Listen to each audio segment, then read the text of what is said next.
बारिश का मौसम जहां राहत लेकर आता है, वहीं कुछ खतरों को भी साथ लाता है। इन दिनों हरियाणा के कई जिलों में सर्पदंश यानी स्नेक बाइट के मामलों में तेजी आई है। खासतौर पर खेतों, गीली जमीन और पेड़ पौधों के आसपास सांप निकलने का खतरा बढ़ गया है।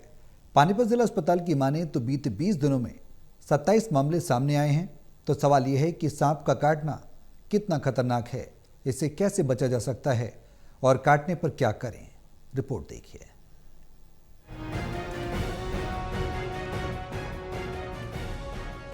कहते हैं जान है तो जहान है। ये हम इसलिए याद दिला रहे हैं कि आजकल बारिश के मौसम में स्नेक बाइट्स यानी सर्पदंश के केस बढ़ रहे हैं।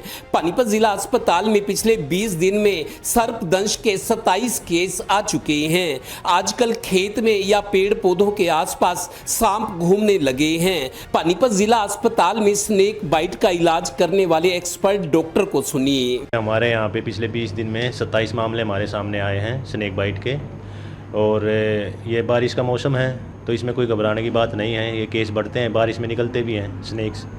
तो यूजुअली हमें क्या करना होता है, मेरी रिक्वेस्ट है लोगों से कि आप लोगों को घबराना नहीं है सबसे पहले तो। और जो लोग किसान भाई हैं या जहाँ पे घास फूस ज़्यादा है तो नंगे पैर ना जाएं वहाँ पर। पैरों में प्रॉपर जूते हों, उनके बूट हों लंबे लंबे, अगर खेत में जा रहा है कोई किसान भाई। डॉक्टर ललित का कहना है कि अगर किसी को स्नेक बाइट यानी सांप काट ले तो पहली बात ध्यान रखिए, हाथ से कोई चीज़ें नीचे ना छुएं। हाथ में कोई लकड़ी हो ताकि किसी घास फूस वाले एरिया में आप कुछ काम कर रहे हैं। और जो इसका इलाज है बेसिकली वो यही है कि सबसे पहले हमें घबराना नहीं है। हमारी जो बेल्ट है इसमें जो स्नेक्स हैं वो जहरीले नहीं होते इतने। कुछ स्नेक्स हैं जो जहरीले होते हैं। और एक रिक्वेस्ट है, अगर सांप दिख जाए तो उसकी फ़ोटो ज़रूर खींचे। किसी को स्नेक बाइट है तो उसकी फ़ोटो ज़रूर खींच लें ताकि हमें यहाँ उपचार में आसानी रहे।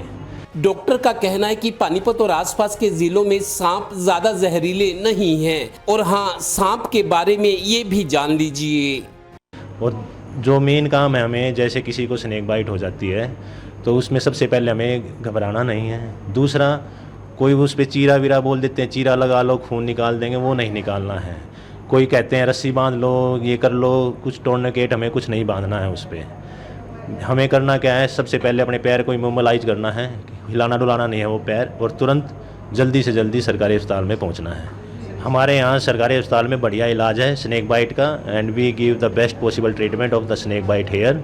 और बेस्ट ट्रीटमेंट आपको पानीपत सिविल हॉस्पिटल में मिलती है। तो बारिश का मौसम है, अभी और एक महीना ऐसा रहने वाला है। सांप से बचना कैसे है, कहां खतरा हो सकता है, स्नेक बाइट हो जाए तो क्या क्या करना है। जरूरी नहीं कि ये आपके साथ ही होगा, दूसरों के साथ भी हो सकता है। इसीलिए दूसरों को भी जागरूक करिए। सावधानी हटी दुर्घटना घटी। सहयोगी डिम्पी मल्होत्रा के साथ वेंद्र Kathoria, total news, Panipat bureau.